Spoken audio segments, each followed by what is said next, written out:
नमस्कार, मी सुप्रिया नवीन एका व्लॉगमध्ये आपलं मनापासून स्वागत करते। तुम्हाला आजचा दिवस सुखाचा, आनंदी आणि आरोग्यदायी जाओ। तुम्ही जी काही स्वप्न पाहिली असतील ती सगळी स्वप्न तुमची पूर्ण होत। त्याचबरोबर शुभ सकाळ सर्वांना। सकाळची वेळ आहे आणि सकाळचं हे टायमिंग आहे। या वेळेला ताईंनो माझी सगळी जी क्लिनिंगची कामं आहेत ती झालेली आहे, देवपूजा झालेली आहे, अन्नपूर्णेचं पूजन झालेलं आहे, तुळशीला पाणी घालणे, हे सगळ्या ज्या सकाळ सकाळची जी कामं आहेत ना ती सगळी आटोपलेली आहेत आणि आता मी डब्याला सुरुवात करणार आहे। तर कधी कधी काय होतं ना ताईंनो, आपण सगळी भांडी घासतो, सगळे डबे, सगळं घर स्वच्छ करतो, पण एखादं भांडं कुठंतरी आपलं घासायचं राहून जातं। तर तसंच झालेलं आहे। शेंगदाण्याचा कूट काल संकष्टी होती, तर शेंगदाण्याचा कूट मी करून ठेवला होता शेंगदाणे भाजून, आणि नेमका डबाच मला भरपूर असा घाण दिसलेला होता शेंगदाण्याच्या कुटाचा, तर मग खसाखस तो घासला आणि छान वाळवलेला आहे रात्रभर तो डबा। आणि आता शेंगदाण्याचा कूट जो आहे त्या मी डब्यामध्ये भरून ठेवते। तर मी प्लास्टिकचीच भरणी केलेली आहे शेंगदाण्याचा कूट भरण्यासाठी, आणि ही प्लास्टिकची भरणी ना मी फ्रीजमध्ये ठेवत असते। तर काय होतं ना, बाहेर जर कुटाची भरणी ठेवली शेंगदाण्याच्या कुटाची तर त्याला मुंग्या वगैरे लागतात। बऱ्याचदा असं झालंय, म्हणून मी ना पहिल्यापासून सवयच झालेली आहे मला फ्रीजमध्ये शेंगदाण्याचा कूट ठेवण्याची। तर सुरुवातीला मी तुम्हाला वार सांगायचं विसरले। आजचा वार आहे सोमवार, आणि सोमवारची देवपूजा वगैरे झालेली आहे, धूप दीप सगळं झालेलं आहे। आता मुलांचा डबा करायचा आहे। तर आज दिवसभरात ना मी थोड्या क्लिप ज्या आहेत दिवसभराच्या त्या शूट केलेल्या आहेत, आणि त्याच व्हिडिओ क्लिप ज्या आहेत ती मी आज तुमच्याबरोबर शेअर करणार आहे। व्हिडिओ कंटिन्यू करा, थंबनेलवरून तुम्हाला कळालंच असणार आहे। तर बेडशीट वगैरे मागवलेली आहे मिशोवरनं, आणि त्याची क्वालिटी, कलर वगैरे सगळं मी तुमच्याबरोबर शेअर करणार आहे। परत आज ना मेहंदी लावायची आहे, म्हणजे आज सकाळपासून मी ठरवलं नव्हतं की मेहंदी लावायची आहे, अचानकच ठरलं मेहंदी लावायची, त्यामुळं मग जरा उशीर झालेला आहे आणि संध्याकाळच्या वेळेला मी मेहंदी लावायला घेतलेली आहे ताईंनो। तर चहा ठेवलेला होता गॅसवरनं, तर चहा ठेवताना थोडंसं पाणी सांडलं होतं, म्हणून पुन्हा एकदा मला किचन कट्टा जो आहे तो पुसून घ्यावा लागला। आणि किचन कट्टा स्वयंपाकाला लागण्याआधी ना तो माझा 2 ते 3 वेळा पुसून होतोच होतो ताईंनो, म्हणजे शेवटी सवयीचं गुलाम म्हणायचं आपण। मला सवयच झालेली आहे सारखा किचन कट्टा स्वच्छ करण्याची, गॅस स्वच्छ करण्याची। तर इथं किचनच्या खिडकीवर ना एक छोटंसं असं मनी प्लांटचं रोपटं मी लावलेलं आहे। आता भांडी वगैरे तर भरपूर असतं, आपण भरपूर किचन असं छान भांड्यांनी सजलेलं असतं, पण ना कुठंतरी असं छान ग्रीनरी असावी, छोटंसं रोपटं असावं किचनमध्ये असं आपल्याला वाटतं ना। तर किचनच्या खिडकीमधून ना छान असं वारं येतं, सूर्यप्रकाश येतो, तर म्हणून मी तिथं बघा असं छोटंसं मनी प्लांटचं रोपटं लावलेलं आहे, आणि त्याची तिथं चांगली ग्रोथ होईल ते मेंटेन ठेवणं खरं गरजेचं आहे। तर ते एकच रोपटं आहे ना ताईंनो, तर त्या रोपट्यामध्ये इतकी पॉझिटिव्हिटी आहे ना, सकाळी सकाळी नुसतं बघितलं ना त्या रोपट्याकडं तरी भारी वाटतं। तर आता सकाळचं टायमिंग आहे, आणि तुम्हाला माहिती आहे की सकाळी सकाळी माझं देवपूजा झाली ना की माझं पहिलं काम असतं ते म्हणजे चहा पाणी घेणं। तर चहाच्या आधी मला बघा थोडंसं पाणी पिण्याची सवय आहे, तर 2 घोट का होईना मी पाणी पितेच चहा पिण्याआधी, आणि मग नंतर तुम्हाला माहिती आहे की नेहमीप्रमाणे आपला काळा चहा, आणि असलीत तर बिस्किटं खाते, नसलीत तर मग नुसता काळा चहाच पिते, असं आहे सकाळचं रुटीन। तर सकाळी धूप लावलं होतं, पण जरा ना चहा वगैरे पिताना आणि स्वयंपाकाच्या करण्याआधी ना मी किचन कट्ट्यावर धूप लावत असते। एक सुगंधित असा धूप लावायचा, मूड पण आपला फ्रेश होतो, आणि मूड फ्रेश असला ना की स्वयंपाक आपोआपच चांगला होतो। तर त्यामुळं धूप हे सकाळी सकाळी मी संपूर्ण घरामध्ये फिरवतच असते, पण किचन कट्ट्यावर धुपाचं छान जे भांडं आहे तर ते मी लावून देत असते। तर असो ताईंनो, मधला जो व्हिडिओ आहे ना तो पूर्ण स्किप केलेला आहे, म्हणजे स्वयंपाक वगैरे मी तुम्हाला काही दाखवलं नाही। मस्तपैकी डबा केलेला आहे, मुलांना चपात्या वगैरे लाटल्या, दोघांनाही नाश्त्याला आज चहा चपातीच होती खायला, आणि भाजी केलेली होती बटाट्याची, टिफिनमध्ये दिलेली आहे। तर मुलांना तयार केलं आणि पाठवलेलं आहे शाळेत। तर आत्ता बरोबर 9:45-10चं टायमिंग असावं। लवकरच जातात मुलं शाळेत, कारण त्यांच्या तर स्कूलमध्ये खूप स्ट्रिक्ट रूल आहे, जरा जरी उशीर झाला 5 मिनिटांना तरी घरी परत पाठवतात मुलांना, म्हणून मी अगदी करेक्ट टायमिंगवरच मुलांना पाठवत असते शाळेमध्ये। तर 10च्या आत ना माझं स्वयंपाक झालेला आहे, डबा वगैरे झालेला आहे, घर वगैरे सगळं क्लीन झालेलं आहे। आज आहे सोमवार, तर देवघरामध्ये जी महादेवांची पिंडी आहे तर त्या पिंडीला मी छान असं चंदनाचा टिळा लावलेला आहे, चंदन अर्पण केलेलं आहे। तर एका ताईंची अशी कमेंट होती की ताई, म्हणजे त्या मला ना श्रावण महिन्यापासूनच रिक्वेस्ट करतायत की ताई मला मग थोडंसं तुम्ही भस्म लावत जा, रोज भस्म लावत जा. पण कसं होतं ना ताईंनो, रोज भस्म लावणं शक्य नाही आहे. कारण हळदी कुंकू तर आपण रोज लावतो, कारण रोजची कामं. पण रोज आपण 3 फिंगर भस्म नाही लावू शकत. म्हणजे लावायला काय नाही, पण ते मला ते तेवढं करता येत नाही आहे. तर ताईंची परत पुन्हा एकदा अशी कमेंट आली होती की ताई प्लीज माझी इच्छा आहे म्हणून तरी तुम्ही लावा. तर म्हटलं चला, असं एवढं कोणीतरी आपल्याला सांगतंय तर लावायला एकदा काय हरकत आहे. तर म्हटलं चला एकदा का होईना आपण भस्म लावूयात. तर आज सोमवार आहे, छान असा चंदनाचा टिळा महादेवाच्या पिंडीला लावलेला आहे. आणि सकाळी सकाळी छान पूजा झाली होती, माझी पूजा आटपलेली होती. पण आत्ता मी पुन्हा एकदा फुलं अर्पण करायला बसलेली आहे. म्हणजे पूजा अभिषेक वगैरे झालेला आहे. तर तुम्ही जर माझा देवपूजेचा व्हिडिओ पाहिला असेल तर तुम्हाला माहिती असेल, तर माझी सकाळी सकाळी पूजा छान होते. फक्त थोडासा जर गडबड झाली ना माझी पूजा करताना, तर मग दीप तर लावलेला असतो, पण धूप मी पुन्हा एकदा परत लावते आणि फुलं वगैरे पुन्हा एकदा परत वाहत असते. सकाळी सकाळी बघा ही अशी देवपूजा झालेली आहे. आणि हा आहे बघा 3 फिंगर भस्म, त्या ताईंसाठी मी आज लावत आहे. तर इकडे कपाळावर 3 फिंगर भस्म लावलेलं आहे. आणि त्यांनी मला सांगितलेलं की हाताला पण लावा. तर म्हटलं ठीक आहे, आपण असं पण मंदिरात दर्शन घ्यायला गेलो महादेवांच्या तर आपण लावतच असतो हाताला, पण घरी रोज भस्म लावणं नाही होत. तर त्यामुळं आता आज सोमवार आहे म्हणून मी आज त्या ताईंची इच्छा पूर्ण केलेली आहे. तर असो, आजची देवपूजा बघा अशी छान फ्रेश वाटते आणि अगदी शांततेत असा दीप तेवत होता देवघरामध्ये.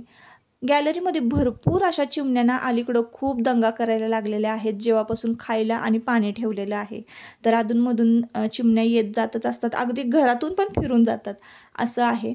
तर आत्ता संध्याकाळची वेळ आहे ताईंनो, संध्याकाळचे 5 वाजलेले आहेत आणि मी इकडे मेहंदी भिजवायला घेतलेली आहे. जसं की मी तुम्हाला सुरुवातीला सांगितलं की आज काही मेहंदी लावायचं म्हणजे मी ठरवलेलं नव्हतंच. आता बघा यात्रा जत्रा चालू झालेल्या आहेत आणि थोडंसं जरा व्यवस्थित दिसणं गरजेचं आहे. याला आपण नटापट नाही म्हणू शकत, कारण काय काय म्हणतात ना, काय एवढं नटापट करायचं आहे, पण तसं नाही ताईंनो. थोडंसं असं व्यवस्थित आपण दिसलं पाहिजे, नटापटा नाही पण थोडंसं व्यवस्थित असं दिसलं पाहिजे. तर त्यासाठी ना मेहंदी आता इथे लावायला घेणार आहे मी. आता यात्रा जत्रा चालू झालेल्या आहेत आणि आमची पण यात्रा लवकरच म्हणजे पुढच्या महिन्यात आहे. तर पुढच्या महिन्यात काय होतं ना, यात्रा जत्रा आले की मग सारखी स्वच्छता कामं आणि इतर कामं लागतातच पाठीमागं. तर म्हटलं चला आता वेळ आहे ना, तर आज मेहंदी लावून घेऊया म्हणून मेहंदी भिजवलेली आहे. मेहंदी कुठली भिजवलेली आहे काय आहे नक्की मी हे सगळं पुढे सांगणारच आहे, व्लॉग कंटिन्यू करा. तर मेहंदी भिजवून घेतली आणि दुपारच्या जेवणाची जी काही भांडी होती ना ती राहिलेली होती ताईंनो. दुपारचं जेवण झालं ना की मी व्लॉग एडिट करत बसलेले होते. काय होतं ना, मला एडिटिंगला वेळच मिळत नाही ताईंनो. मी एवढ्या लवकर उठून सुद्धा आणि झोपायला सुद्धा मग उशीर होतं, तर मग माझी झोप पूर्ण होत नाही. तर त्यामुळं ना तुम्हाला जरा व्लॉग लेट येतात, कधी कधी एडिटिंगला मला वेळच नाही मिळत. तर दुपारची जी जेवणाची भांडी आहेत ना ती ठेवून दिली आणि जेवण झालं ना आणि व्लॉग एडिट करायला बसलो की एवढा पेंग येतो ना ताईंनो, काही कळतच नाही. तर त्यामुळं आजची दुपारची जी भांडी होती ना जेवणाची ती तशीच राहिली होती. तर संध्याकाळी आता ही सगळी भांडी जी आहे ती घासून घेतलेली आहे आणि पटकन लगेच मी स्वयंपाकाला सुद्धा लागणार होते, पण मला तेवढा वेळच नव्हता. लगेचच माझ्या मैत्रिणीचा फोन आला होता आणि तिने मला तिच्या घरी मेहंदी लावायला बोलवलेलं होतं, तर तिकडे जायचं होतं. तर संध्याकाळच्या स्वयंपाकाची सुरुवात करायची होती आणि गडबड झालेली होती. तर चला म्हटलं किचन कटा आधी क्लीन करून घेऊया, म्हणजे मग संध्याकाळी लगेच आलं की स्वयंपाकाला सुरुवात करायला. तर अर्धा निम्मा स्वयंपाकाची जी तयारी आहे ना ती मी करून गेलेले होते ताईंनो. आणि किचन कट्टा आहे ना संध्याकाळचा असा स्वच्छ केला ना, म्हणजे जेवण करण्याआधी स्वयंपाक करण्याआधी, तर जेवण झाल्यानंतर पण जेवणाचीच फक्त भांडी राहतात मला घासायला. पुन्हा मला किचन कट्टा स्वच्छ करावा लागत नाही रात्री झोपताना आणि रात्रीची कामं पण पटकन आवरतात. तर म्हणूनच मी यावेळेला संध्याकाळच्या वेळेला ना किचन कट्टा क्लीन करून घेते. आणि या वेळेला संध्याकाळच्या वेळेला आहे ना आमच्या किचन कट्ट्यावर छान असा सूर्यप्रकाश येतो आणि असं छान धुतलं ना, सगळं स्वच्छ केलं ना की सूर्यकिरणांनी ना आपला किचन कट्टा जो आहे किंवा आपलं किचनमध्ये सूर्यकिरण येणं गरजेचं आहे. तर सूर्यकिरण पसरले ना छान की कट्टा संपूर्ण असा निर्जंतू होतो. म्हणजे कुठे काही खरकट राहिलेलं असतं, बुरशी लागलेली असते, हे तर कानाकोपरा छान स्वच्छ घासून घ्यायचा आणि सगळं स्वच्छ करायचं. त्यावेळेस कसं संध्याकाळच्या वेळेला काय होतं, स्वयंपाक पण आपण जेवण जे दुपारचं केलेलं असतं ना ते संपलेलं असतं आणि सगळी भांडी पण घासून होतात व्यवस्थित. चहाची जी भांडी आहेत ती सुद्धा घासून होतात. कट्टासुद्धा स्वच्छ पुसून धुवून होतो. म्हणूनच मी या वेळेला किचन कट्टा धुवून घेत असते ताईंनो. आणि म्हणूनच मग माझे संध्याकाळची जी काही कामं आहेत ती पटकन आटपतात. म्हणजे लवकर झोपणं होतं आणि लवकर झोप झाली ना की मग उठायला पण लवकर येतं. तर किचन कट्टा इकडे माझा स्वच्छ झालेला आहे. आणि इकडे ना आजींची गडबड चाललेली आहे चहा ठेवायची. तर आजीच रोज संध्याकाळच्या ना चहा ठेवत असतात. माझी काही ना काहीतरी छोटी मोठी कामं चालूच असतात. तर त्यामुळं संध्याकाळचा चहा पाणी जे काय आहे ना तर ते आजींकडेच असतं ना. आजीच ठेवतात मुलांना. मुलं पण मागं लागतात आजींच्या. संध्याकाळ झाली की आजी चहा कर चहा कर. तर इथे आजींनी चहा करायला घेतलेला आहे. तर इकडं ना माझं सिंक धुवायचं चाललं होतं. संपूर्ण किचन कट्टा धुवून झाला ना की नळबिळं घासून घ्यायची छान चकाचक. सिंक जे आहे कानाकोपऱ्यातनं सगळं खरकटं जे काही आहे अजिबात सगळं चकचकीत दिसलं पाहिजे असं मी नेहमी करत असते ताईंनो. तर असो हे सगळं कट्ट्यावरचं काम आवरून झाल्यानंतर घरातलं झाडलोट संध्याकाळची झाल्यानंतर ना मिशोवरनं मी एक पार्सल मागवलेलं होतं. तर बेडशीट आहे ही बेडशीट आलेली आहे. तर त्याची कलर क्वालिटी कशी आहे ते तुम्हाला मी दाखवते. तर आजींकडे इकडे मी फोडायला दिलेलं आहे पार्सल. तर आजी आता फोडतायत आणि तुम्हाला दाखवतीलच. तर ही बेडशीट ना या बेडशीटची किंमत बघा 185 रुपयाला 84 रुपयाला मला ही बेडशीट बसलेली आहे. म्हणजे पूर्ण 200 रुपीज पण किंमत नाही आहे याची. आणि तुम्ही सांगा 200 रुपयात काय येतं. साधा आपण परकर किंवा ब्लाऊज पीस घ्यायला गेलात तरीसुद्धा आपल्याला 200 रुपयात नाही मिळत. तर 185ची ही बेडशीट आहे डबल बेडची विथ पिलो कवर. तर इतकी भारी ही बेडशीट आहे ना ताईंनो. कलर कॉम्बिनेशन रंगसंगती एक नंबर होती. तर त्यामुळं ना मी लिंक नक्की डिस्क्रिप्शनमध्ये देते. तर तुम्ही ही बेडशीट तुम्हाला जर आवडली तर घ्या. कापड बघा तुम्ही एवढं छान आहे ना. खरंच मस्त आहे. सेपरेट पिलो कवर जर आपण घ्यायला गेलोत ना तर पिलो कवरसुद्धा आपल्याला 200 रुपयात नाही मिळत. आणि इकडे बघा डबलची बेडशीट मिळालेली आहे. तर याची लिंक मी देते. तुम्ही जाऊन नक्की चेकआउट करा. मी फ्लिपकार्टवरून मागवलेली आहे. आता ताईंनो संध्याकाळची वेळ झालेली आहे आणि माझी जी मेहंदी आहे ती बऱ्यापैकी छान भिजलेली आहे. तर आता मी मेहंदी लावायला जाणार आहे. तर आत्ता वाजलेले आहेत बरोबर संध्याकाळचे 7:30. तर 7:30 पावणे 8ची वेळ आहे. आणि पटकन आल्यानं मी इकडे कालवण घालायला घेतलेलं आहे. म्हणजे भाजी लवकर करायची आहे वांग्याची. तर बघा काय काय घेतलेलं आहे. शेंगदाण्याचा कूट, बारीक चिरलेला कांदा, कोथिंबीर, लाल तिखट, हळद, काश्मीरी लाल चिली पावडर, मीठ आणि अशा पद्धतीनं वांगं कट करून घेतलेलं आहे. अगदी झटपट रेसिपी. मी बऱ्याचदा तुमच्याबरोबर ही रेसिपी शेअर केलेली आहे. भरलेलं मसाला वांगं. तर कुकर ठेवलेला आहे गॅसवर आणि थोडंसं तेल घालून घेतलेलं आहे. अंदाजे तुम्ही 2 पळी किंवा चमचे घालू शकता. ही सगळी जिन्नसं आहेत ना एकत्र करायची आहे. आणि तुम्ही जी नेहमी लाल तिखट वापरत असाल ना तर तेच तुम्ही लाल तिखट वापरा. तुमच्या अंदाजाने कमी जास्त मिठाचं आणि तिखटाचं प्रमाण घ्या. बाकी सगळे इन्ग्रेडियंट्स हेच घाला. शेंगदाण्याचा कूट, कांदा वगैरे. आणि थोडंसं पाणी घातलेलं आहे. आणि आपल्याला ना 2-3 शिट्ट्या करून घ्यायच्या आहेत. वांग्यामध्ये सगळं सारण भरलं आणि वांग लावून दिलेलं आहे गॅसला. आणि एका बाजूला भात घातलेला आहे.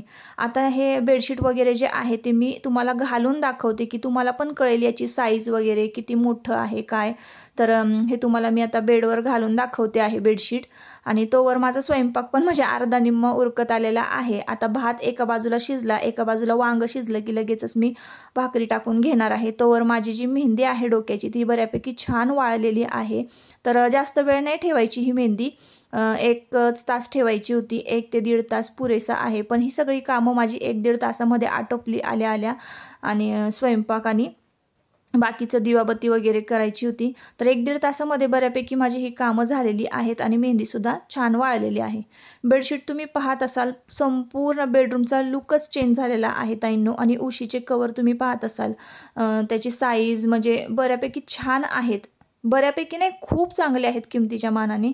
आणि डिझाईन कलर तर एक नंबर आहे ताईंनो. तर आत्ता वाजलेले आहेत रात्रीचे 10:30. जेवण वगैरे झाली, सगळं आटोपलं. आणि जवळजवळ केस धुवून तरी मला 1-1.5 तास झाला असावा. तर केस थोडेसे जरा ओले आहेत. आता हे सुकतीलच. थोडेसे सुकले की ना केसांना तेल लावायचं आहे, खोबऱ्याचं तेल. मेहंदी लावल्यानंतर ना केस थोडेसे ड्राय होतात बघा. खरं तर सकाळपासून मी काही ठरवलंच नव्हतं की मेहंदी लावेन. अचानकच ठरलं मेहंदी लावायचं. त्यामुळं मग जरा उशीर झालेला आहे. कधीही तुम्ही मेहंदी लावताना आहे ना सूर्यास्त होण्याआधी लावा. कारण काय होतं ना केस सुकण्यासाठी आपल्याला ऊन गरजेचं असतं आणि नॅचरली केस सुकावे, ड्रायरने केस कधीही सुकवू नये. आणि मी आता रात्री संध्याकाळ झालेला आहे, अंधार झालेला आहे ना, तरीसुद्धा मी काय करणार आहे, मी सुद्धा ड्रायरने नाही सुकवणार आहे. मी हे असेच मोकळे वारत सुकवणार आहे आणि सकाळी थोडंसं ऊन पडलं की मग उन्हामध्ये थोडंसं सुकवणार आहे. तर आत्ता थोडेसे सुकले ना की तेल लावायचं आहे छान, केसांना असं मॉइश्चराईज करून घ्यायचं आहे आणि मगच त्याच्या दुसऱ्या दिवशी आपण कंडिशनर आणि शॅम्पू अप्लाय करू शकतो. तर मी ही जी ॲल्प्स गुडनेसची जी मेहंदी आहे ना, तर ती मी पहिल्यांदा वापरलेली आहे. बघू आता काय रिझल्ट मिळतोय त्याचा. सकाळी तुम्हाला कलर दिसेल, दुसऱ्या दिवशी ब्लॉगमध्ये तुम्हाला या मेहंदीचा कलर दिसेल की नक्की काय आलेला आहे. मला तरी काही कळत नाही ब्लॅक आहे की शेड, म्हणजे नक्की मी शेड तर ब्लॅक वापरलेली आहे. त्यामध्ये माझी जी मैत्रीण आहे पार्लरवाली, मी जिच्याकडे मेहंदी लावायला गेली होती ना, तिने तिच्याकडची थोडीशी जी मेहंदी आहे ती जी घरी बनवते कलर येण्यासाठी, तर रेड कलर थोडासा मिक्स केला होता. तर मिक्स केल्यामुळं कलर नक्की कुठला आलेला आहे, थोडी मी मिक्स लावलेली आहे मेहंदी, तर कलर कुठला आला आहे मला नक्की कळेल ना. तर आता सकाळीच तुम्हाला कळेल की नक्की कुठला कलर आलेला आहे केसांना. तर हे मी वापरते. तुम्हाला कदाचित आता मी सेल्फी कॅमेराने शूट करत आहे, त्यामुळे हे तुम्हाला अक्षर उलटे दिसतील. तर ॲल्प्सची गुडनेस आहे आणि 50 ग्रॅमचं पॅकेट जे आहे तर ते 90 रुपयाला येतं. तर मला 100 ग्रॅम लागलं, कारण केस थोडीशी लॉंग आहेत, व्यवस्थित लागावी. तर 100 ग्रॅम मला मेहंदी लागलेली आहे आणि तिने तिच्याकडची 50 ग्रॅम अजून टाकली, अशी 150 ग्रॅम मिळून जी मेहंदी आहे ती मी भिजवलेली होती. ही मेहंदी भिजवताना कुठलंही कॉफीचं पाणी, चहा पावडरचं पाणी असं काहीच घालायचं नाही. साध्या पाण्यामध्ये मी मेहंदी भिजवते आणि शक्यतो मी मेहंदी लावणं टाळते. कलर करणं केसांना कुठलंही खूप असं हार्मफुल केमिकल असलेले प्रोडक्ट वगैरे सगळं लावायचं मी शक्यतो टाळते ताईंनो. आणि गपचूप आपलं साधं सिंपल खोबऱ्याचं तेल, विटॅमिन कॅप्सूल टाकून लावते. हे मी तुम्हाला मागच्या वेळेस सांगितलेलं आहे. आणि काहीच लावायचं नाही केसांना. जेवढं होता होईल तेवढं तुम्ही होम रेमेडीज करा घरच्या घरी. आपलं तांदळाचं पाणी भिजवून त्यामध्ये शॅम्पूची पुडी घालून तुम्ही तो शॅम्पू लावू शकता. मला जर जमत असेल तर तुम्ही शिकेकाई वापरा, ते अगदी बेस्ट आहे. तर मी तुम्हाला सांगितलं की लवकरच मी शिकेकाई चालू करणार आहे केसांसाठी. असो, तर आपल्याला एका ताईंनी मागच्या ब्लॉगमध्ये ना फेस वॉशबद्दल विचारलेलं होतं. तर काय झालेलं आहे ताईंनो, मी घरगुती साबण जो तयार केलेला होता एका ब्लॉगमध्ये ना, तर तोच मी स्किनसाठी वापरत होते. त्याच्या आधीसुद्धा भरपूर फेस वॉश मी जे आहेत, भरपूर कंपनीचे, भरपूर म्हणजे वेगवेगळ्या व्हरायटीचे मी वापरलेले आहेत फेस वॉश. तर काय ना ताईंनो, माझी जी स्किन आहे ना ती कॉम्बिनेशन स्किन आहे. कधीतरी थोडंसं ऑइल सुटतं, कुठेतरी मध्येच ड्राय असते. तर अशी स्किन आहे, कधी पूर्ण ऑइली पण नाही आणि पूर्ण ड्राय पण नाही. त्यामुळं काय होतं, जशी माझी स्किन, जसं माझ्या स्किनचं स्ट्रक्चर आहे त्याप्रमाणे मी ना मग फेस वॉशमध्ये चेंज करत असते. शक्यतो मी साधा घरी बनवलेला साबण जो आहे तो वापरायचं जास्तीत जास्त प्रयत्न करते. पण कधी कधी काय होतं ना की दरवेळेस आपल्याला साबण बनवता येईल असं नाही. आणि साबण कसं बनवावा लागतो, तो बनवून खूप दिवस नाही ठेवू शकत आपण, कारण त्यामध्ये ॲलोवेरा असतं, हळद असतं, विटॅमिन ई कॅप्सूल असते, बेसन पीठ असतं. तर अशा सगळ्या गोष्टी ज्या असतात, साबण बेस आपण त्यामध्ये मिक्स करतो. मी एका व्हिडिओमध्ये संपूर्ण साबणाची रेसिपी शेअर केलेली आहे, तर तो पण खरंच खूप छान, फेस नाही होत पण स्किनसाठी आपला खरंच एक नंबर साबण आहे तो. मुलतानी माती टाकून सुद्धा आपल्याला तो साबण बनवता येतो. तर मी तो साबण आहे ना, मी 1-1.5 महिना वापरला आणि मग नंतर मला साबण बनवण्याचा, म्हणजे आता छोटी छोटी कामं काही ना काहीतरी घरातली चाललेली असतात ना, तो बनवता म्हणजे कंटाळा येतो जरा बनवायचा. तर त्यामुळं तो साबण मी बनवलाच नाही. तर ना मी गेले होते पार्लरला मेहंदी लावायला, तेव्हा त्या ताईंनी बघा हे एक गुड वाईब्सचं जे आहे फेस वॉश, ते मला रेकमेंड केलं की तू हे वापरून बघ जरा. त्याआधी ना मी सॅलिसिलिक ॲसिडचं 1% सॅलिसिलिक ॲसिडचं फेस वॉश जे आहे ते वापरत होते. त्या वेळेला माझ्या चेहऱ्यावर जास्त जरा पिंपल्स जास्त जाणवत होत्या आणि सॅलिसिलिक ॲसिड हे पिंपल्सवर चांगलं काम करतं, म्हणजे चांगल्या प्रमाणात काम करतं म्हणून. आणि आपण एक फ्रूट आहे बघा कवट, कुणी खाल्लं असेल तर नक्की कमेंटमध्ये सांगा. तर कवट एकदम कडक असतं आणि आतमध्ये त्याच्या गर असतो. हे फ्रूट क्वचितच खूप कमी प्रमाणात बाजारामध्ये सुद्धा असतं आणि खूप कमी लोक खातात. तर ते कवट जे आहे ना, त्या कवटासारखा ते सॅलिसिलिक जे फेस वॉश आहे ना त्याला वास होता. तर तसा वास होता आणि खूप माइल्ड होता तो. सॅलिसिलिक 1% ॲसिड असं आहे त्याचं नाव. तर मी ते इथे स्क्रीनशॉट देते की मी फ्लिपकार्टवरून तुम्ही मागवलेला होता, इथे मला मेडिकलमध्ये पण नाही मिळाला. आणि सेटॅफिलचे पण फेस वॉश चांगले असतात, तर ते पण वापरलेले आहेत. गार्नियरचं वापरलेलं आहे, हिमालयाचं वापरलेलं आहे, त्यानंतर मामाअर्थचा विटॅमिन सीचा सुद्धा मी वापरलेला आहे. तर आता हा वापरून बघूयात म्हणून. तर ह्याचा मी तुम्हाला रिझल्ट लवकरात लवकर सांगेन की कसं आहे. आता पहिल्यांदा मी वापरते आणि मेहंदीचं सुद्धा तुम्हाला सांगेन की नक्की काय होतंय, स्काल्पला वगैरे खाज वगैरे येते का, त्याचं काही साईड इफेक्ट होतोय का, हे सगळं मी तुम्हाला पुढच्या ब्लॉगमध्ये सांगेन. तर मी काय करते बघा, हे स्ट्रॅकचं जे सिरम आहे ते लावायला आणलेलं आहे. हे ब्ल्यू मी आधी जे वापरत होते ना तर ते येल्लोमध्ये होतं ना, तर मला त्या पार्लरवाल्या ताई म्हणाल्या की ते येल्लो जे आहे ना ते थोडं हार्ड आहे, तर तुम्ही हे वापरून बघा, हे जरा चांगलं आहे. तर म्हटलं चला हे वापरून बघूया सिरम. तर असो, आता जेवढं माहिती होतं मला, मला जेवढं कळतं तेवढं मी तुमच्यापर्यंत पोहोचवण्याचा प्रयत्न केलेला आहे की मी हे फेसवॉश वापरते. काहीच नाही जमलं ना ताईंनो, घरगुती मस्तपैकी रेसिपी मी तुम्हाला सांगितलेली आहे. पण जर आपल्याला नाहीच जमलं ना फेसवॉश घ्यायला, काहीच गरज नाही फेसवॉश घेण्याची किंवा काय करण्याची. साबणची रेसिपी मी एका व्हिडिओमध्ये सांगितलेली आहे, पाहिजे त्या व्हिडिओची लिंक सुद्धा मी डिस्क्रिप्शनमध्ये देते. जा आणि तसा साबण बनवा आणि तो तुमच्या स्किनसाठी वापरा. आणि त्यानंतर एका ब्लॉगमध्ये मी सांगितलेलं आहे की खोबरेल तेलामध्ये व्हिटॅमिन सी कॅप्सूल तुम्ही आठवड्यातनं 2दा किंवा 3दा तरी चेहऱ्यावर रात्री झोपताना अप्लाय करा. काहीच नाही, मस्त छान स्किन आपली जी आहे ती हायड्रेट राहते. साबण मी जी रेसिपी सांगितलेली आहे साबणाची, तसं साबण तुम्ही तयार केला, त्याचा फेस होत नाही पण आपली स्किन जी आहे ती पुरेपूर स्वच्छ होते.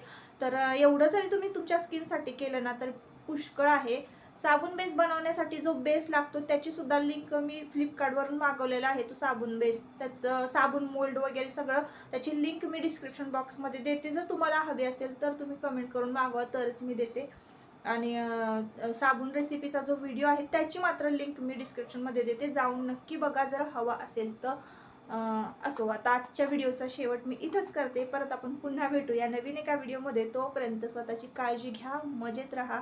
वांग्याची भाजी कशी झाली, आजचा ब्लॉग कसा वाटला नक्की कमेंट करून सांगा. Bye bye, good night.